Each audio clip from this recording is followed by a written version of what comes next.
One.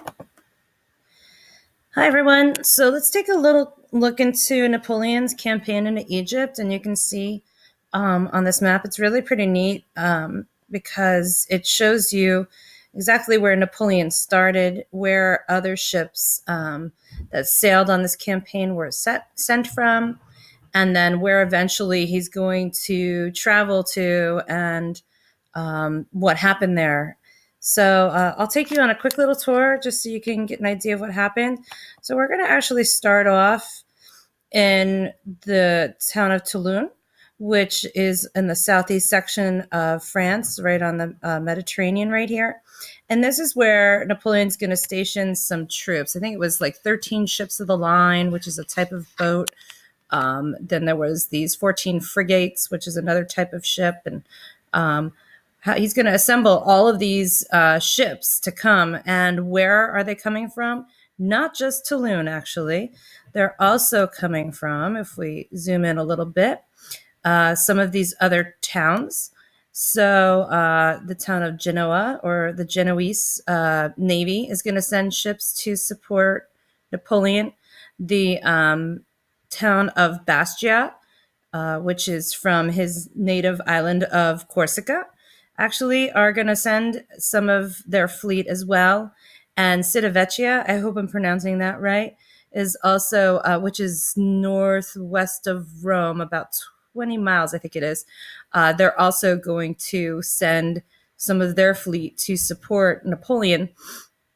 And originally, he was going to set off, I guess, a couple weeks earlier, but he was called back by the Directory of France, really to go back, I believe, to Paris, so he could put down the potential of a civil war, because something was going on between France and Austria, and the people were really unsettled about it and started to revolt on the streets. So he was kind of like recalled back to duty for that.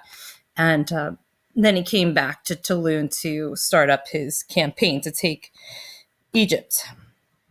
Now, as we zoom out a little bit, and I know you could see on the side too, you could always click here and it'll take you. But we're going to go into Malta. So in Malta, what happens is he's traveling now through the Mediterranean. He brings his ships into Malta, which is this small group of islands. It's a small island over here. And they basically need to get more provisions. So they need to get, food, water, things like that, so they can continue their journey. Because if you back out a little bit, you're going to see, just how far they have to travel. This is about the midway point when you're coming from Toulon and going all the way to, Alexandria and Cairo and such. So this is where they wanted to stop.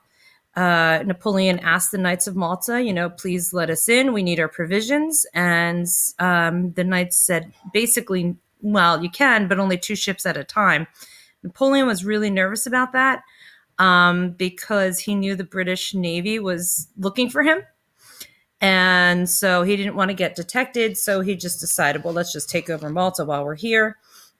A lot of the Knights of Malta, who were the governance and the fighters, the soldiers, about half of them were French descent, and they refused to fire on Napoleon and his troops. So they were, I think it was a 24-hour gun battle, and they were eventually defeated, and Napoleon took Malta then. And from here, he's going to continue sailing. And let me back out again a little bit, just so it's a little faster for us. So we'll back out so we can kind of move on over to his grounds of Egypt, where he eventually settles. And you might wonder, like, why on earth is he interested in Egypt? And there's a few reasons, but one of the main ones is that the French were always in some sort of a battle for power over who was the biggest and best empire. And, when it comes to the British and their trade routes, they would go through Egypt and trade goods with India, which also was part of the British Empire at the time. So he wanted to basically take over this trade route area so he could weaken weaken the British through an economical kind of standpoint. So anyway, he's going to first come into Alexandria, and I don't know why, but it's showing, and I've reloaded Google Earth, but it does show you like looks like there's three different Alexandrias here. And anyway, so he's going to come into Alexandria first. He does hear that there might be some retaliation, some resistance to his troops. So he decides to bring his troops in 3 columns deep, and they're going to kind of come up under the walled city. And basically, the Alexandrian people were afraid and fled from the scene. So they did manage to take that territory. He did hear, actually, that there was a British naval ship that was spotted about this time, which is going to make him nervous. So he's going to order his troops to go quickly to Cairo.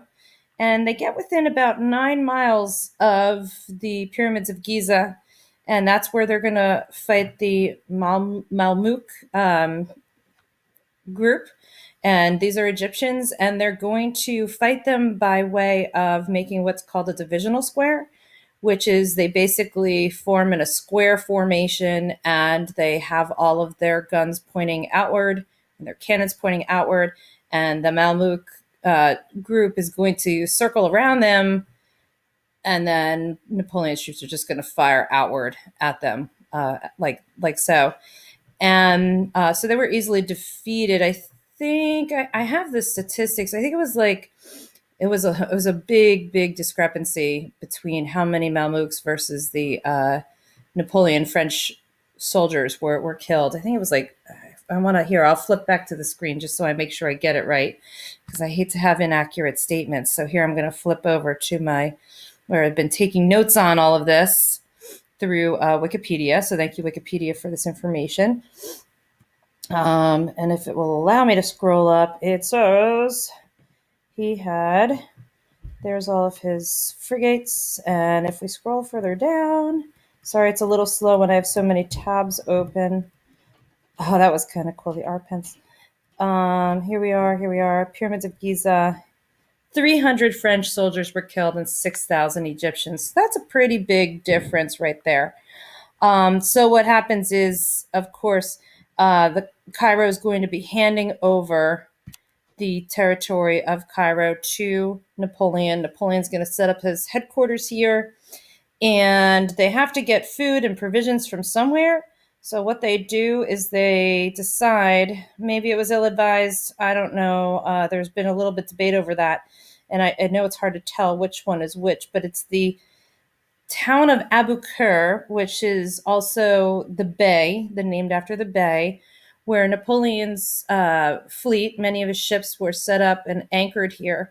And they were anchored in a way that there was like 160, I guess, yards in between each ship. And they were meant to put up these cables in between the ship, but not all of them did that. And what happened was the British Navy did see them, did detect them there, realized they were set up in a defense position, decided to come in and attack. They brought those ships right in between Napoleon's ships, in between each one, and actually started firing at them both from the in-between, like where the land is, and the seaward side, which Napoleon's ships were only prepared to fight off people attacking from the seaward side. So they were caught in a crossfire. Also, not helping that the men on the ship didn't have any provisions left. Napoleon's land troops had already unloaded all of them.